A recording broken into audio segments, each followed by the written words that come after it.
Bienvenue dans cette vidéo dédiée à la vie du prophète Muhammad, une figure centrale de l'islam. Nous allons découvrir ensemble les moments clés de sa vie, de sa naissance, jusqu'à son retour triomphal à la Mecque.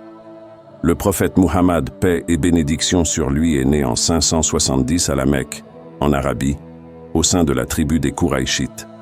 Son père, Abdullah, est décédé avant sa naissance, laissant sa mère, Amina, prendre soin de lui seul. Conformément aux traditions de l'époque, le jeune Muhammad est confié à une nourrice du désert, Halima, qui l'élève durant les premières années de sa vie. À l'âge de 6 ans, le prophète Muhammad perd sa mère et se retrouve orphelin. Il est alors pris en charge par son grand-père paternel, Abd al-Muttalib. Mais 2 ans plus tard, ce dernier décède également, laissant la responsabilité de Muhammad à son oncle Abu Talib, un marchand respecté de la Mecque. Sous la protection d'Abu Talib, le prophète apprend le commerce et gagne la réputation d'être al-Amin, le digne de confiance.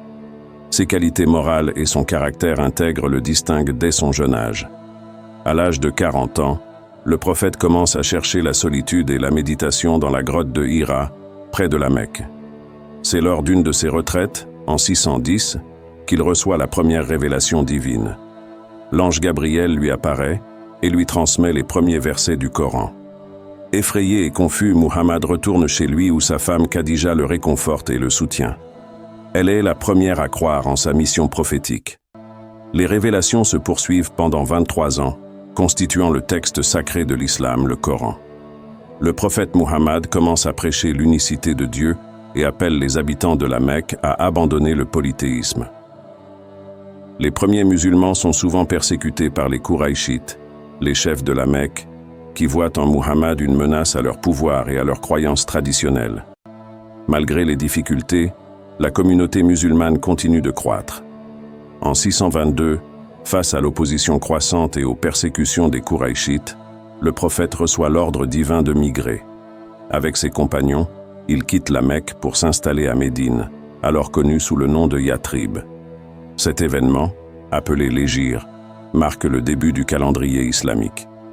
À Médine, le prophète Muhammad est accueilli en tant que leader et médiateur.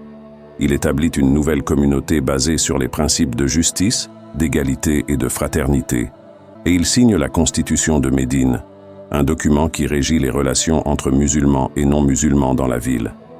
Grâce à son leadership, le prophète Muhammad parvient à unifier les tribus de Médine et à instaurer un climat de paix et de coopération. En 624, 2 ans après l'Hégire, les musulmans se retrouvent face à l'armée des Qurayshites lors de la bataille de Badr. Bien que numériquement inférieurs, les musulmans remportent une victoire décisive.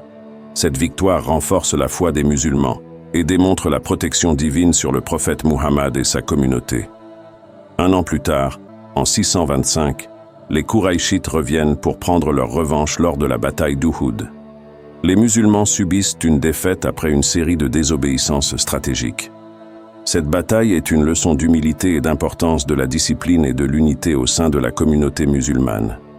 Muhammad est blessé durant la bataille, mais il continue à inspirer et à guider sa communauté avec sagesse et résilience. En 630, après plusieurs années de conflits et de négociations, le prophète mène une armée de 10 000 hommes vers la Mecque. Les Qurayshites se rendent sans résistance, et Muhammad entre triomphalement dans la ville. Il accorde un pardon général à ses anciens ennemis, démontrant une grande magnanimité. Le prophète purifie la Kaaba des idoles et établit la Mecque comme le centre spirituel de l'islam. Ce retour marque la consolidation de l'unité des musulmans et la reconnaissance de l'islam comme une force dominante dans la région.